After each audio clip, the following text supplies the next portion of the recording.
Friends, इस video में हम ट्रांसपोर्ट के बारे में डिस्कस करेंगे।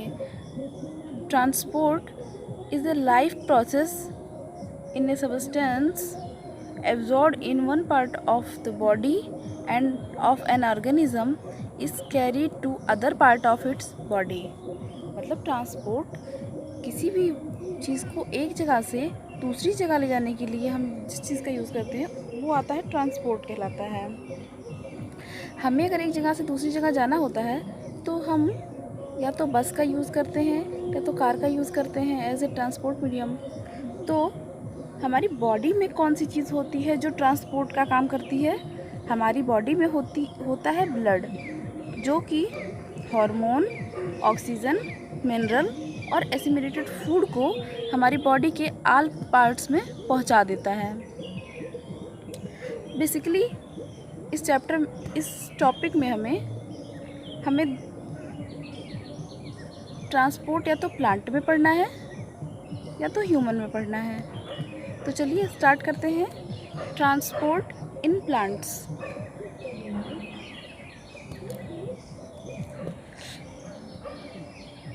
ट्रांसपोर्ट इन प्लांट्स में दो सिस्टम होता है ट्रांसपोर्टेशन के लिए। एक हो गया जाइलम, दूसरा फ्लोएम। जाइलम क्या करता है? वाटर और मिनरल को कैरी करता है। प्लांट के रूट से वाटर और मिनरल को जाइलम एब्जॉर्ब करके पूरी प्लांट की बॉडी को भेज देता है। और फ्लोएम क्या करता है? लीव्स के द्वारा जो फूड बना रहता है उसको प्लांट की पूरी बॉडी तक पहुंचा देता है। ये फंक्शन है जाइलम और फ्लोएम का। चलिए इसको थोड़ा और ब्रीफ में देख लेते हैं। प्लांट में ट्रांसपोर्टेशन के लिए दो ट्यूब लाइक स्ट्रक्चर होते हैं, जाइलम और फ्लोएम। जाइलम जैसे कि हमने देखा कि वाटर और मिनरल को कैरी करता है। फ्लोएम जो कि फूड मटेरियल को पूरे प्लांट में डिस्ट्रीब्यूट करता है। लीव्स में बनी जो फूड मटेरियल होता है उसको पूरे प्लांट बॉडी में डिस्ट्रीब्यूट करेगा। फ्लोएम और भी क्या करता है? हार्मोन को कैरी करता है जो कि रूट और शूट में बना होता है।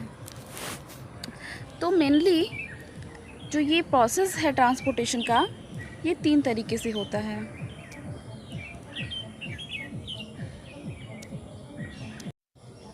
तो ट्रांसपोर्टेशन होते समय 3 तरीके से प्लांट में होता है। एक तो हम कहते हैं ट्रांसपायरेशन। इसमें क्या होता है कि जो प्लांट में एक्सेस अमाउंट में जो वाटर होता है वो लीफ के थ्रू प्लांट से निकल जाता है। तो लीफ में लैक ऑफ वाटर हो गया, वो धीरे धीरे वो सिंपल ऑस्मोसिस की प्रोसेस से कि लैक हुआ, फिर वो जगह फिल होती है, फिर लैक होता है, फिर फिल होता है। इस तरीके का प्रोसेस चलते चलते ऑस्मोसिस के सिंपल प्रोसेस के थ्रू वो एक्सेस अमाउंट में जो वाटर निकलता है उसको पूरा करता रहता है और धीरे धीरे वो चीज़ रूट तक पहुंचती है और फिर ट्रांसपायरेशन की प्रोसेस वो चलती है। उसके बाद नेक्स्ट हमारा आता है रूट प्रेशर। रूट प्रेशर में हमें एक्टिव तरीके से ट्रांसपोर्टेशन करना होता है। पहले रूट जो होता है वो आयंस को, जैसे कि हमारे जो रूट के पास हमारे क्या होंगे, मैग्नीशियम आयन होता है, कैल्शियम आयन होता है, पोटेशियम आयन होता है। ये सब आयन्स हमारे रूट्स के पास होते हैं वहाँ सॉइल में, तो वो उसको एब्जॉर्ब कर लेता है। उसके बाद एक्टिव तरीके से उसके बाद जो वाटर पार्टिकल्स होते हैं, low concentration high concentration diffusion की जो प्रोसेस थी उसके थ्रू हमारा रूट वाटर एब्जॉर्ब करने लगता है। ये दोनों प्रोसेस ये होगा जाइलम में। उसके बाद आता है ट्रांसलोकेशन। ट्रांसलोकेशन में फ्लोएम के द्वारा जो फूड का ट्रांसफ़र होता है high concentration to low concentration, उसको कहते हैं ट्रांसलोकेशन। ये हमारा होता है फ्लोएम में।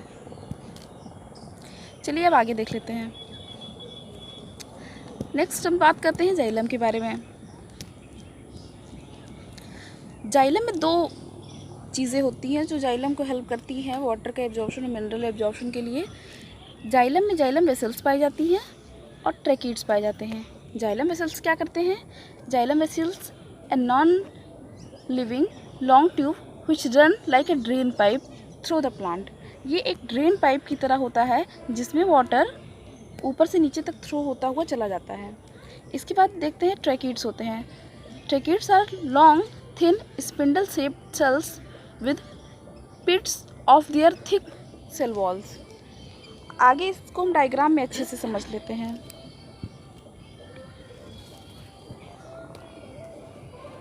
ये हमारी जाइलम वेसल्स हैं जो कि थिन है, और ये हम देख सकते हैं जो हमारा ट्रैकिड है ये थोड़ा थिक है जाइलम वेसल्स की अपेक्षा। उसके बाद हम नेक्स्ट देखते हैं कि ये जो देख रहे हैं आप ड्रेन पाइप जैसे स्ट्रक्चर है, इसके थ्रू हमारा जो वाटर और मिनरल होता है वो प्लांट में ऊपर की तरफ चढ़ जाता है। इसके बाद हम देख लेते हैं आगे फ्लोएम। फ्लोएम में क्या होता है जो कि फूड का ट्रांसपोर्ट करने में हेल्प करता है, उसमें कौन सी चीज़ होती है? इसमें सीप ट्यूब्स होते हैं। सीप ट्यूब्स भी जो है एक ट्यूब होता है जिसमें फूड का ट्रांसपोर्ट होता है। Like xylem vessels, phloem is made of many cells joint end to end from long tubes. Long tubes से वो बंधे होते हैं कि अगर यहाँ लीफ में अगर फूड प्रिपेयर हुआ तो वो इसके थ्रू होता पूरी प्लांट बॉडी में पहुँच जाता है। आगे हम नेक्स्ट बात कर लेते हैं कि क्या डिफरेंस है जाइलम और फ्लोएम में। Xylem it is responsible for transportation of water mineral salts from root to leaves. जैसे कि हम लोगों ने देखा कि वो वाटर मिनरल साल्ट रूट से लेके लीव्स को ले जाके दे देता है। सेल्स आर वेरी हार्ड, उसकी जो सेल्स होती हैं जाइलम की वो हार्ड होती हैं, और फ्लोएम की सेल्स की बात करें तो उसकी अपेक्षा थोड़ा सा सॉफ्ट होता है। अब xylem it consist of dead complex permanent tissue, ये परमानेंट टिश्यू के बने होते हैं जाइलम, और फ्लोएम ये लिविंग कॉम्प्लेक्स परमानेंट टिश्यू के बने होते हैं। अब जाइलम में देख लेते हैं, ये इसमें ट्रैकिड्स, वेसल्स, जाइलम पैरेन्काइमा और जाइलम फाइबर होता है, और इसमें सीव ट्यूब्स होते हैं, कैम्पेनियन सेल्स होते हैं, phloem parenchyma and phloem fibre होता है। ये था डिफरेंस हमारा जाइलम और फ्लोएम में।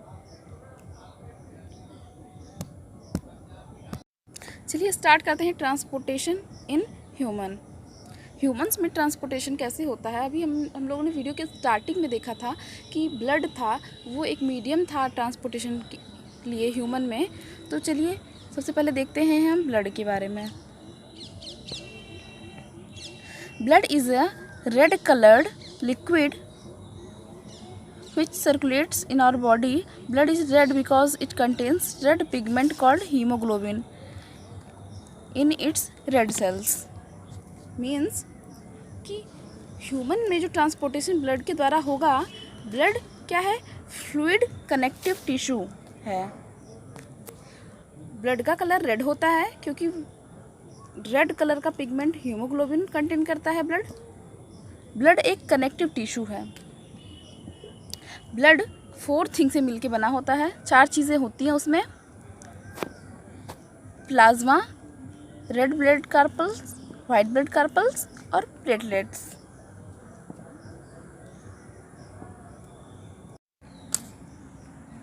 चलिए सबसे फर्स्ट देखते हैं प्लाज्मा के बारे में।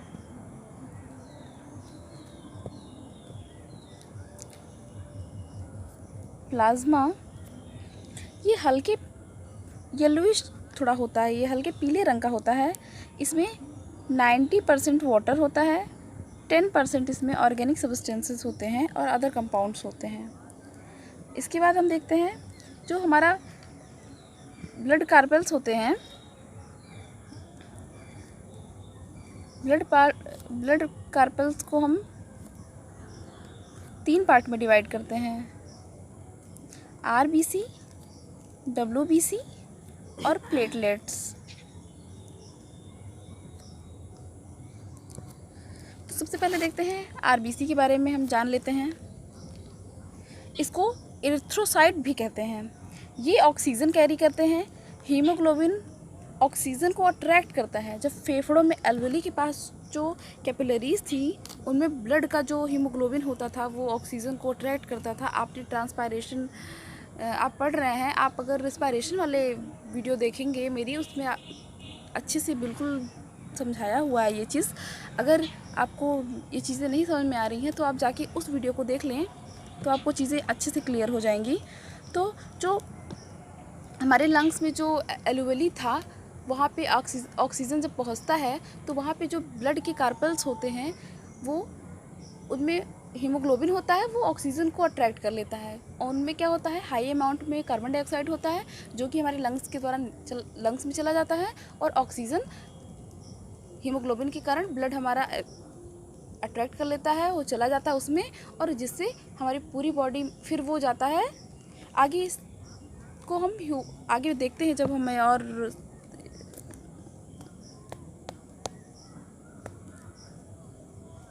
सेकेंड हम बात कर लेते हैं वाइट ब्लड कार्पल्स की। इन्हें बॉडी का सोल्जर कहा जाता है। जैसे बॉर्डर पे सैनिक शत्रु से हमारी रक्षा करते हैं, उसी तरीके से ये हमारी बॉडी को प्रोटेक्शन देते हैं। जब कोई फॉरेन डिजीज़, बैक्टीरिया, वायरस हमारी बॉडी में अटैक करते हैं तो ये हमारी बॉडी को प्रोटेक्ट करते हैं। तो इनको हम सोल्जर्स भी कह सकते हैं। थर्ड आता है हमारा प्लेटलेट्स। ये ह्यूमन या मैमल्स में ही पाए जाते हैं। इनमें न्यूक्लियस नहीं होता है। ये ब्लड क्लॉटिंग में हेल्प करते हैं। इनमें ब्लड क्लॉटिंग के लिए फाइब्रिनोजन प्रोटीन पाया जाता है। अगर प्लेटलेट्स की कमी हो जाती है और क्लॉटिंग नहीं हो रही है तो हमारे बॉडी से इतना ज़्यादा ब्लड निकल जाएगा कि हमारी डेथ भी हो सकती है। तो इसलिए प्लेटलेट्स का होना बहुत ज़रूरी होता है। चलिए इसके बाद हम स्टार्ट करेंगे हमारा जो ब्लड है उसके फंक्शन के बारे में हम बात करेंगे। Blood carries oxygen from lungs to different part of body. हमारा जो ब्लड होता है वो लंग्स से जो ऑक्सीजन लेता है वो हमारी बॉडी के डिफरेंट पार्ट में पहुंचा देता है। Blood carries carbon dioxide from body cells to lungs for breathing out. Blood जो होता है वो कार्बन डाइऑक्साइड कंटेन करता है हमारी बॉडी में और लेके जाता है लंग्स तक, और इसको हम कार्बन डाइऑक्साइड को जब ब्रीथ आउट करते हैं उसके समय निकाल देते हैं बॉडी से। Blood carries digested food from the small intestine to all part of the body. हमारे जो एसिमिलेटेड फूड होता है, मैंने जैसे बताया आपको कि जो हमारा फूड होता है और हार्मोन होते हैं, सब कुछ जो है वो ब्लड द्वारा ही कैरी किया जाता है। Blood carries the waste product called urea from the liver to the kidney for excretion in urine. Blood होता है वो किडनी से जो यूरिया एक्सक्रीशन होता है उसमें भी वर्क करता है। Blood protects the body from disease. ये हमारे रोगों से लड़ने की रक्षा भी करता है। जैसे कि ब्लड में जो प्लेटलेट्स पाई जाती हैं उनसे हमारी बॉडी प्रोटेक्शन करता है। वाइट ब्लड सेल्स होती हैं वो सोल्जर कहे जाते हैं। इसके बाद blood regulates the body temperature. ये हमारे शरीर के तापमान को भी बनाए रखता है। This is because blood capillaries in our skin help to keep our body temperature constant. हमारा बॉडी टेम्परेचर कितना होता है 37 डिग्री सेल्सियस हमारा बॉडी टेम्परेचर होता है। चलिए बात करते हैं ह्यूमन सर्कुलेटरी सिस्टम के बारे में। ये है हमारा हार्ट। हमारा हार्ट क्या करता है, पंप करता है। तो हार्ट के बारे में थोड़ा सा जान लेते हैं पहले। ह्यूमन हार्ट पिंक कलर का फीस्ट के शेप का होता है। जैसे कि हम लोग बचपन में सोचते थे कि हार्ट ये है, बट ये हार्ट नहीं है। फर्स्ट टाइम जब मैंने भी देखा कि हाँ हार्ट ऐसा कॉम्प्लेक्स स्ट्रक्चर होता है तो कुछ समझ में नहीं आया, बट बाद में धीरे धीरे पता चला कि ये जो है ये नकली हार्ट है, रियल हार्ट ये है। और बेसिकली अगर देखा जाए तो हार्ट जो है कुछ इस शेप का होता है, ट्रायंगुलर होता है, और ये लंग्स के सेंटर में होता है, पर थोड़ा सा लेफ्ट टिल्टेड होता है। इसमें 4 चैम्बर्स पाए जाते हैं। जो हमारा हार्ट होता है इसमें 4 चैम्बर होते हैं। Right atrium, left atrium, right ventricle, left ventricle. और जो हार्ट के बीच में ये लाइन होती है जो चैम्बर्स को डिवाइड करती है, इसको हम बोलते हैं सेप्टम। इसके बाद चलिए देख लेते हैं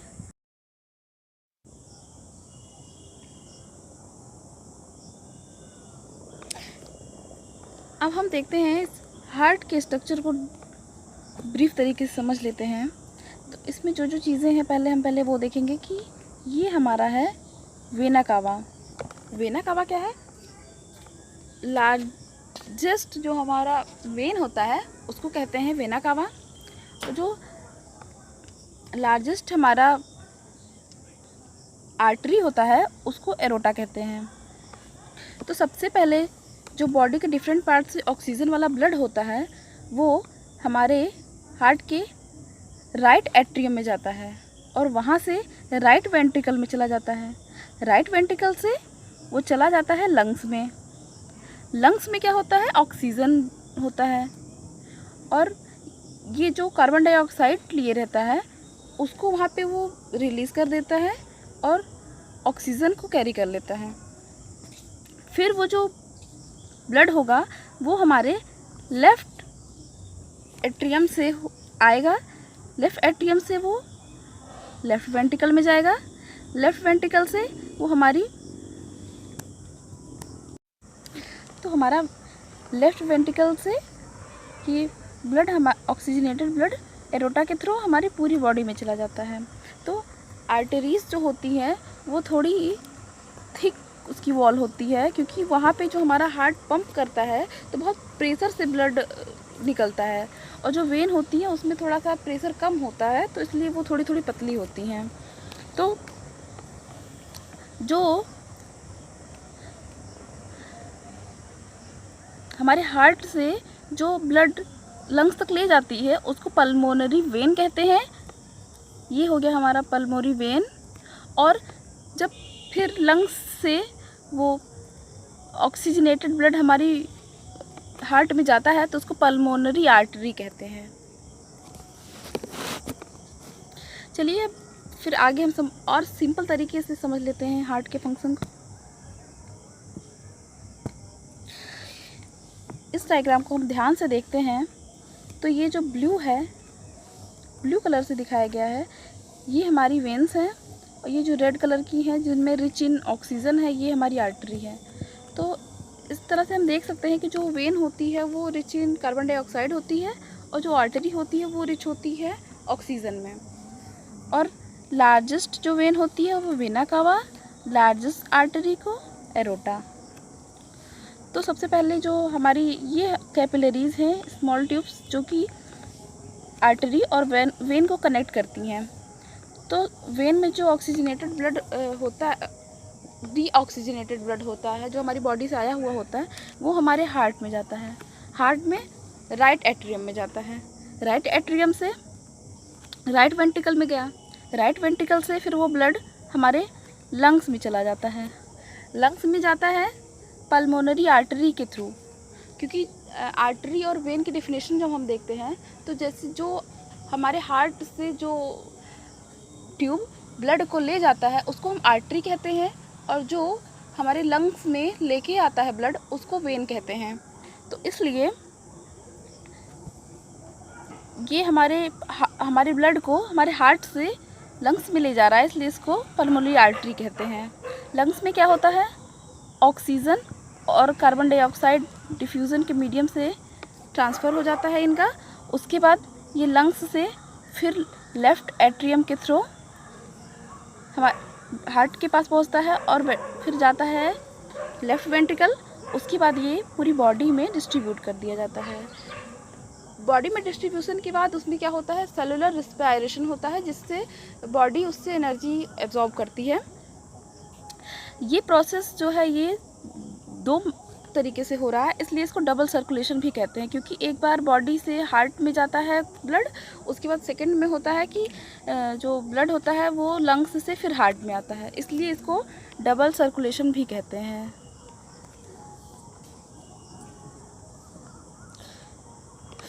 अब ऐसा नहीं है कि जितने भी एनिमल्स होते हैं या जो भी होते हैं सब में डबल सर्कुलेशन नहीं होता है। कुछ ऐसे भी होते हैं जैसे कि हमारा जो हार्ट होता है वो 4 चैम्बर्ड होता है, तो इसमें जो है डबल सर्कुलेशन होता है।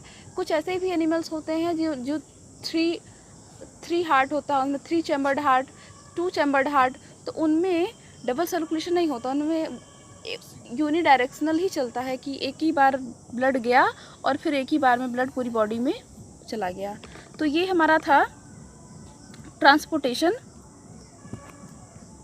अगर आपको ये वीडियो पसंद आई हो तो लाइक करिए, सब्सक्राइब कर दीजिएगा। Thanks for watching.